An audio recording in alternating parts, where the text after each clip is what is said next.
Good morning, good afternoon, good evening from wherever the world you are tuning in. My name is Salma Yusuf and I am speaking to you from Sri Lanka.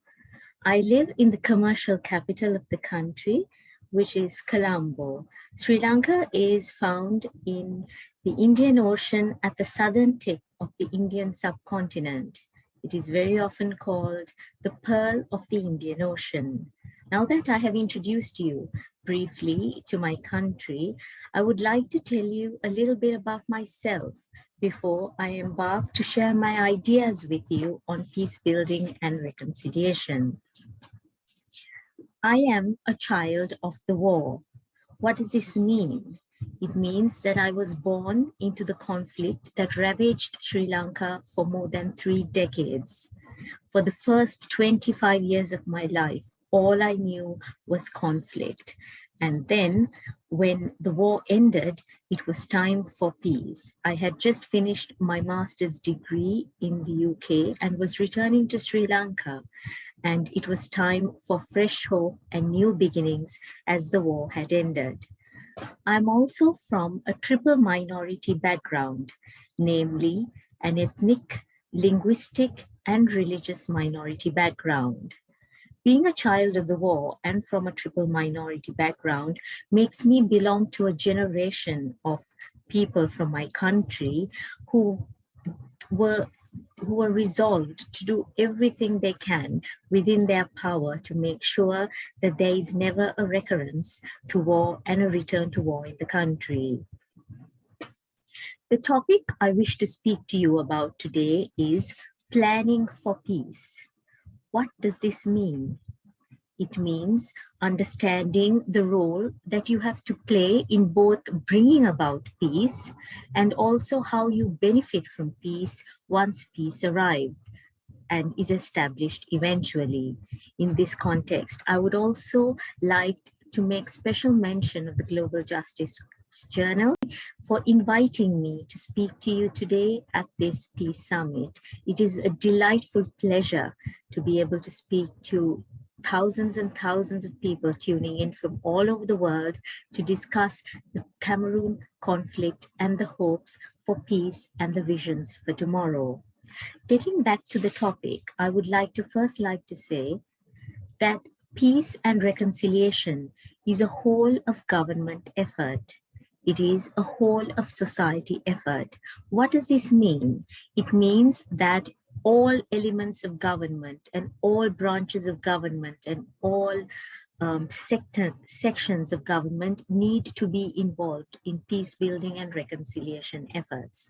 And thus, my approach to peace building and reconciliation has always been that peace has to be a whole of government effort. While being a whole of government effort, it does not mean that the rest of us outside government can sit and wait for peace to come. Peace and reconciliation is also a whole of society effort. And what does that mean? It means that all sections of society have to be involved in bringing about peace. This can include civil society, businesses, youth, women, farmers, any sector of society in any country, all sectors need to be involved in peace building and reconciliation efforts. So the next question that I would like to pose to the audience today is, how do you prepare for peace? I would like to propose a twofold approach. First, the importance of building your capacity. And how do you build your capacity for peace? First, it is through knowing your role in peace building by preparing for peace before it arrives and preparing for your role when peace arrives. And second, it would involve building skills for implementing this role. So the first approach to building your capacity would be knowing your role, and the second one would be building skills for implementing your role. The third approach that I would like to introduce and share with you today is the importance of dialogue in peace building and reconciliation. I will dive into a couple of these aspects today, specifically two aspects. The first is looking at the role of dialogue and a role that every citizen can play in dialogue efforts and processes. Second part of my presentation will speak to the role every citizen can and has to play in peace building and reconciliation efforts. In this context, I would like to begin by saying that every citizen has a role to play in building trust. What does this mean? What it means is that each and every one of us have to use and must use every opportunity that we have with us and are presented to us to build trust. And we must also conversely build trust at every opportunity.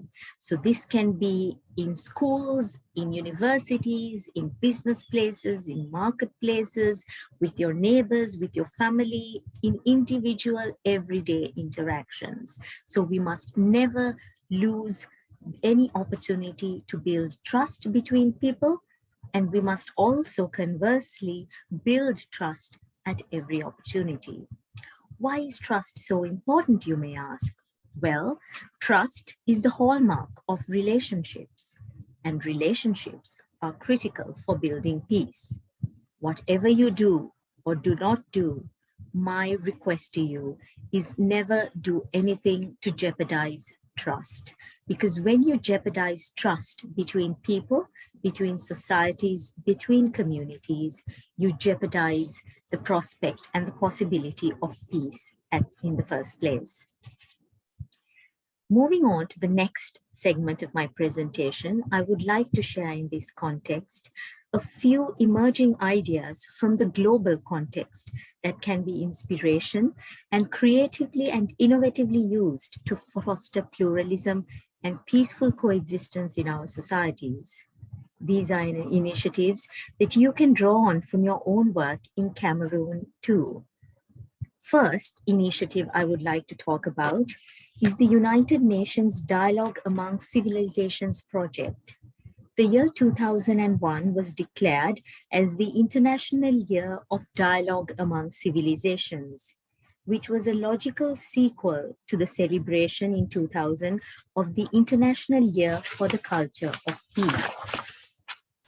The aim of this year was to provide impetus to plan and implement appropriate cultural, educational, and social programs to promote the concept of dialogue among civilizations, including organizing conferences and seminars like this very one we are at today, and disseminating information and scholarly material on the subject. The year provided the opportunity to emphasize that the present globalization process does not only encompass economic, financial, and technological aspects, but must also focus on human, cultural, spiritual dimensions, and on the interdependence of humankind and its very rich diversity. The founding principles of a movement for intercultural dialogue are worth revisiting even today. Such a movement analyzes the dynamics of interaction between cultures by highlighting their mutual contributions, borrowings, and interactions. This can be linked to my first point, where I mentioned that citizens should take every opportunity to build trust and use every opportunity to build trust. And how do we do that? At every opportunity, I invite you to find common ground, mutual contributions, borrowings, and interactions, as this will create units of peace in society that we hope will remain grounded for the greater peace to come.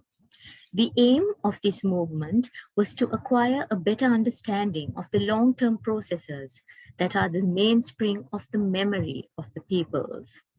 We need to understand and know that invariably the source of prejudice and incomprehension, if not intolerance of others, lay the foundations for dialogue among different civilizations, religions, and spiritual traditions. This approach transcends the traditional reductive approach to intercultural dialogue, addressing only the mutual knowledge of cultures and civilizations. One of the goals of dialogue among civilizations is to spread knowledge and appreciation of the historical and cultural background of peoples living in different circumstances and areas of the world. Often, the lack of mutual understanding prevents the process of constructive communication and cross-fertilization. This is true in every conflict context where there needs to be constructive communication and cross-fertilization of understanding of each one's experiences, lived experiences. Intercultural dialogue has often been defined as an open and respectful exchange of views between individuals and groups belonging to different cultures that would lead to a deeper understanding of the other. The key word here then is the importance of respect. While all exchanges and all opportunities for interaction need to be capitalized upon, it must be done within a framework of respect. However, while dialogue is critical, it is not enough. It must be followed with carefully developed measures designed to create and preserve a harmonious and inclusive society. A harmonious and inclusive society, in turn, enables the individual to participate in and to identify himself or herself within the community as a whole. Such identification is a key factor in the prevention of future conflicts, and in advancing post-war reconciliation. Thus, it is very important to understand the importance of identity, to build a sense of identity and belonging in the societies we belong to. And this is a role of peace builders and peace practitioners, because when there is loyalty, we begin to identify ourselves with a context, a community and society. And then we do everything in our power to ensure that there will not be a relapse or resurgence to violence or conflict. The second initiative I would like to draw your attention to is a more recent one and chaired by the internationally renowned scholar Amartya Sen.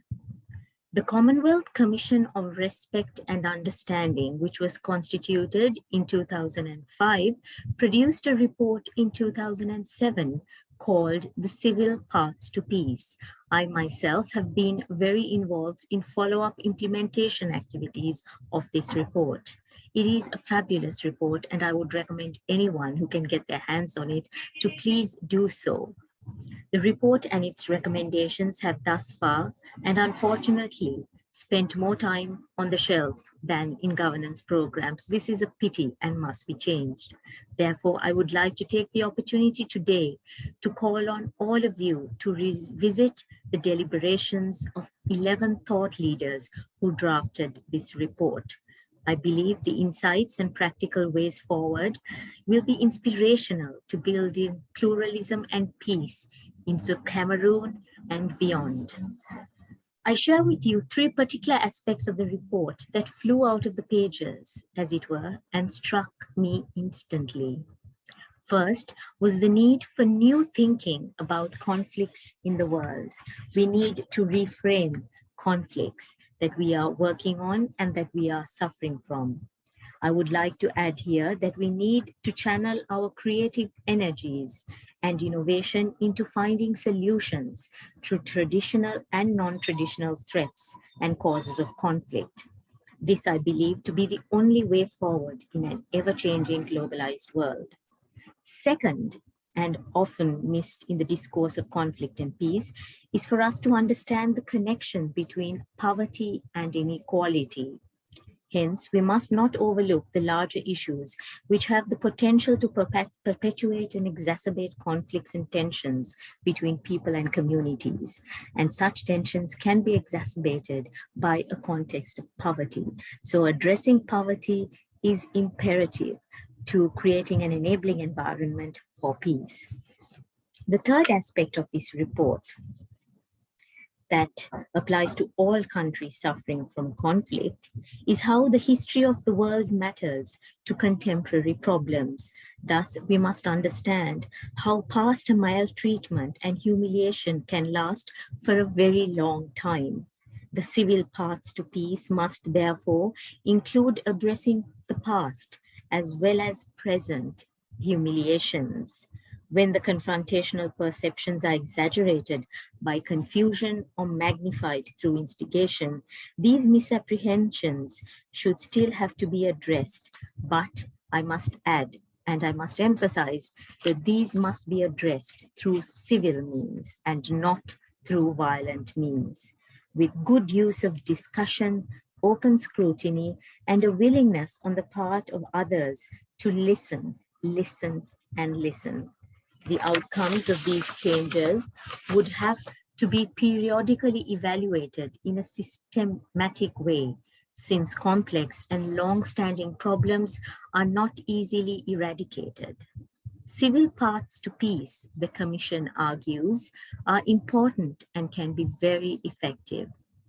I would like to conclude this part of my presentation by leaving you with a thought on the importance of dialogue for both pluralism and peaceful coexistence, the value of constructive engagement and respectful dialogue for peaceful coexistence with those who we agree, but more importantly, with those whom we don't agree, cannot be overstated. Because when people talk, great things happen, and we need to believe that. Now, moving on to the second part of my presentation, I will now like to turn to three forgotten drivers or three forgotten stakeholders that can play a critical role in reconciliation. As I mentioned at the outset of my presentation, all citizens have a role to play in peace building and reconciliation efforts.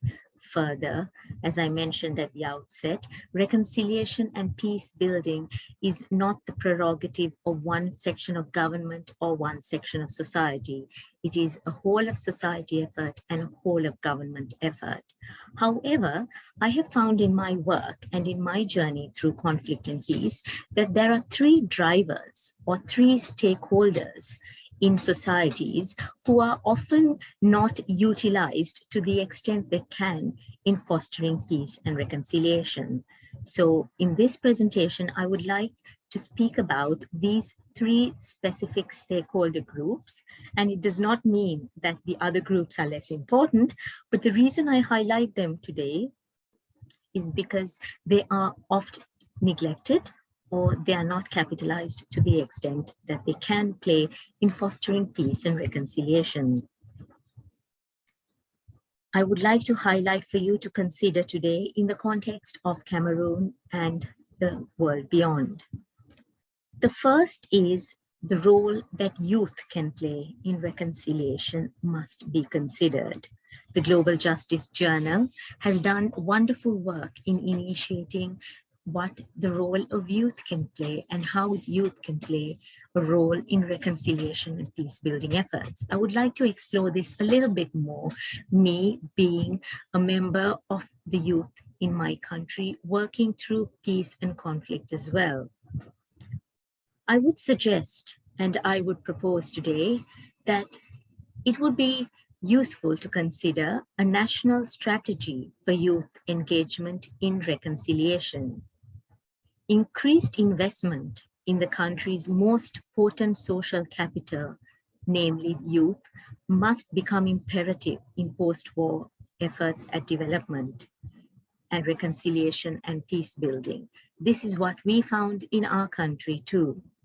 There are powerful reasons why youth have special power and potential in peace building and reconciliation. I will share 6 reasons with you in the hope that it inspires youth to have hope and take action, to believe that they have a powerful role to play, and for the other members of society to invest in them and to understand the role they can play and to take them not only as beneficiaries to peace processes, but also as necessary stakeholders and partners to peace building and reconciliation. I'm also sharing this to trigger interest in further investment in youth and initiatives and youth to promote peace and reconciliation. So what are the reasons that make youth a powerful driver for reconciliation? First, Young people are more open to change. Young people are searching for new ideas and are open to new challenges, while adults have very often formed their dogmatic discourses. Second, young people are future oriented. Since they have more time ahead, they are willing to try alternatives and are more bound to forget, within quotes, the past than those who were directly involved in a painful moment of history. In this context, I am not suggesting for a moment that the past needs to be forgotten or overlooked. All I'm saying is that youth have a great capacity to forget what is necessary, to forget what is important to build a critical peace, and they come with less baggage. The third factor which makes youth a very critical actor in reconciliation and peace building efforts is where youth have more time to think, to read, to meet challenges and develop ideas. They also have more time to engage in different group activities. Students historically have always been in the vanguard of social change. The fourth reason why youth can be a powerful driver for reconciliation is that youth also create ideas that solve old problems in innovative ways. Youth seek for alternative routes of power and influence. The fifth reason I argue is that young people are also less experienced and willing, therefore, to try new adventures. This risk-taking nature, combined with a belief in a cause and a situation that cannot get worse, pushes them to be courageous, especially when others believe that change is impossible. Thus, youth can be a fountain of hope for society and a building block for peaceful reconciliation. Sixth, and perhaps the most important case for calling for youth in peace building is because a peace agreement's endurance ultimately depends on whether the next generation accepts it or rejects it, how they are socialized during the peace processes, and their perceptions of what peace process has achieved. Children and youth dimensions are central to the structural issues of peace building, such as inequality, poverty, and unemployment. Thus, these are critical in understanding the role that youth can play in reconciliation. At this juncture, I would like to also say that the National Policy on Reconciliation in Sri Lanka, the process which I had the opportunity and the privilege to lead, included youth involvement as agents of change, as partners, equal partners in reconciliation and peace building efforts, and went beyond looking at youth merely as beneficiaries or victims. And I believe this is an approach that must be advocated for youth in peace building processes in Cameroon and throughout the world. The second aspect or driver of conflict, which I would like to share with you today, is the links between sport and reconciliation. There are examples internationally from time immemorial on the role that sports can play in reconciliation. Some credit the ping pong diplomacy with facilitating the subsequent thaw of US-China relations in 1970s to sports. Others point to table tennis diplomacy and the attempted Olympic diplomacy as effective difference bridges between the two Koreas in the latter decades of the 20th century. More generally, there has been a widely held sense, as Jeremy Goldberg states in his groundbreaking work titled Sporting Diplomacy, Boosting the Size of the Diplomatic Corps. He says that sports serve as a safe way to ease a country out of isolation, acting as a first step of engagement. Thus, transformation of conflict-laden bonds is not limited to interstate rivalries. In 2007, the apparent success of Cote d'Ivoire's national men's football team in rallying the country and ending a 5-year-long civil war between northern rebels and the government-controlled South was hailed as a testament to the remarkable power of sports in peace building. Judging from both the Ivorian example and the images of a celebrating multi-ethnic Iraq following that country's victory in the Asian Football Confederation Championship, it would seem that sport has at least a temporary ability to create interstate linkages between conflicting factions. Acknowledging the power of sport as both a strategy and a tool for healing and reconciliation, national cricketing heroes in Sri Lanka came forward in 2011 in what was hoped would provide impetus for further and future sports for reconciliation projects in the country. There was a trophy cup called the Murali Harmony Cup 2012, which was named after a cricketer from a minority community in Sri Lanka that got underway in September 2012 and concluded in later 2012 ahead of the International Cricket Council World T20 Series in Sri Lanka. All matches were played at 5 post-conflict school venues across Sri Lanka's northern regions and former theatres of conflict, and were actively supported by the presence of Sri Lanka's star national cricketers.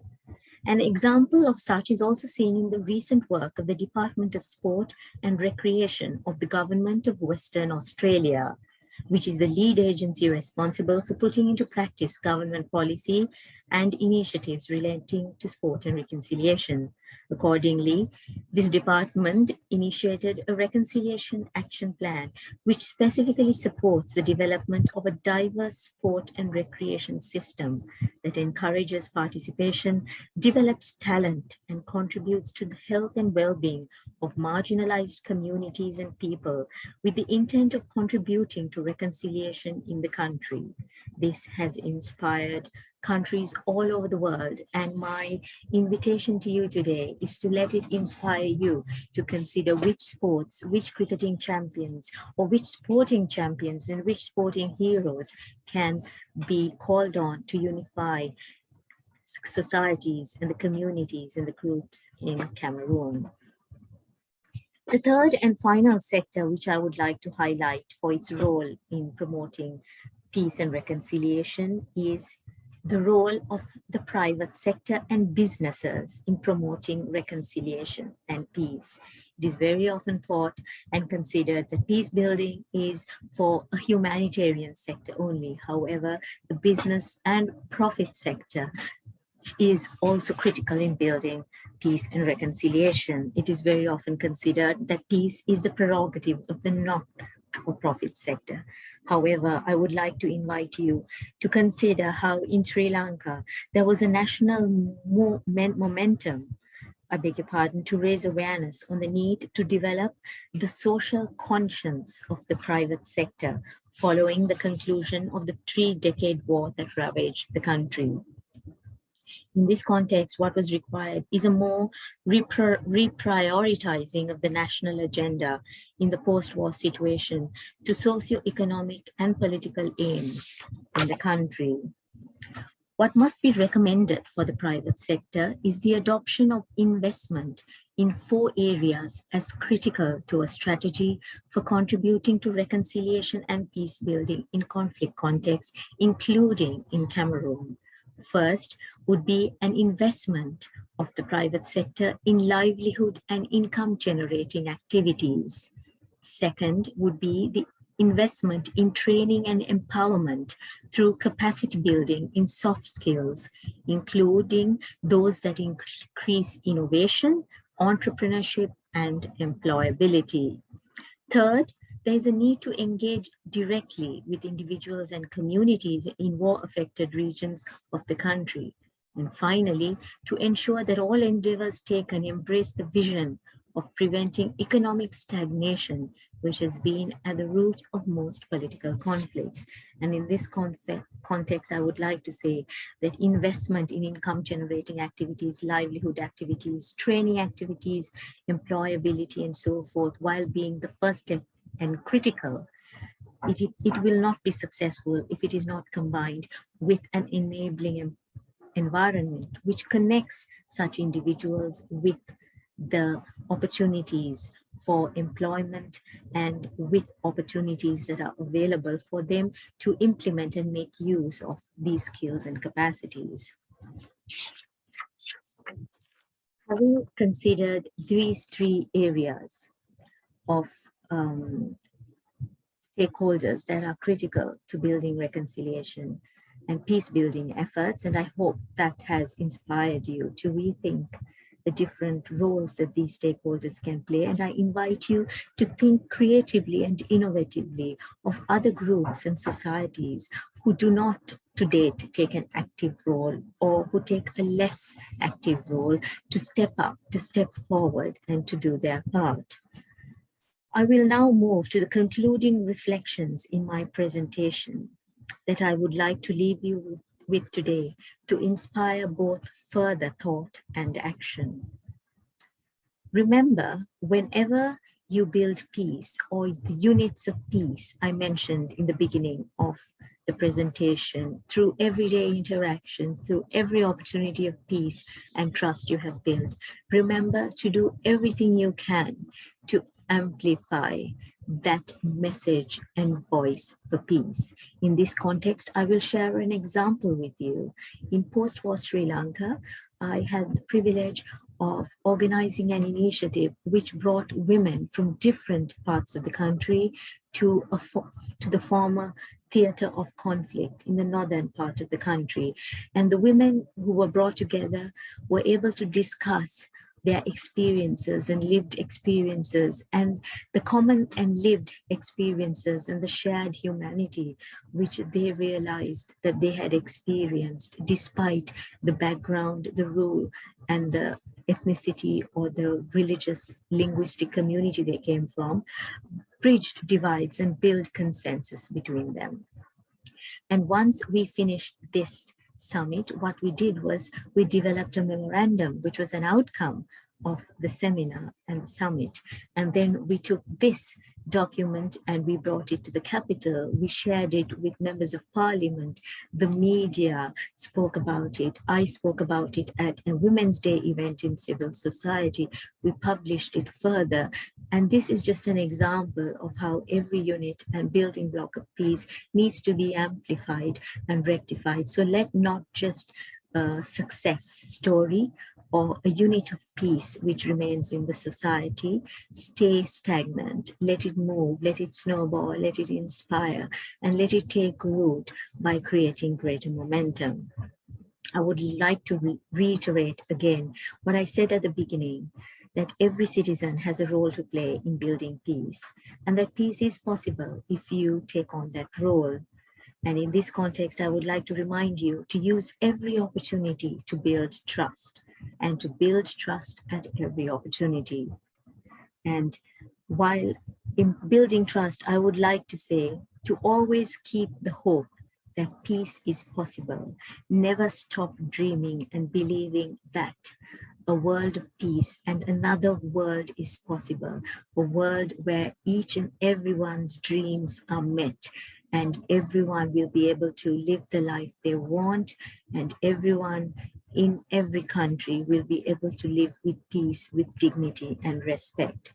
And remember, as I mentioned earlier, the importance of communicating and talking, because when people talk, great things happen.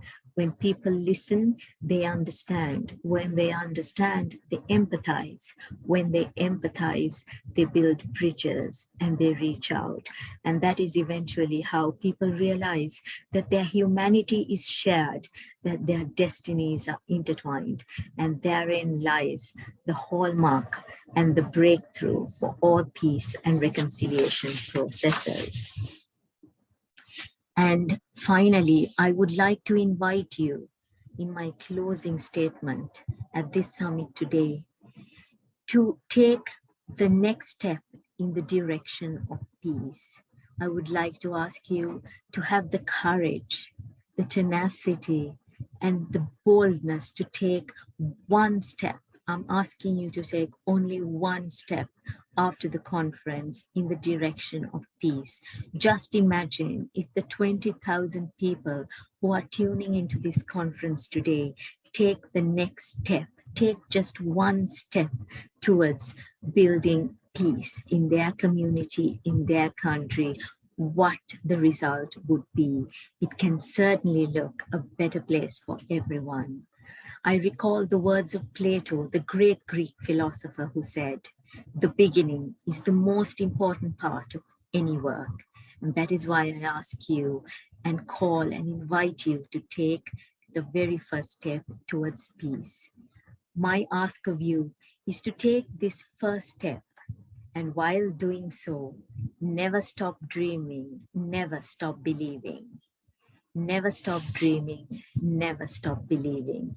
I thank you for your patient hearing and wish you a wonderful future and a wonderful life together.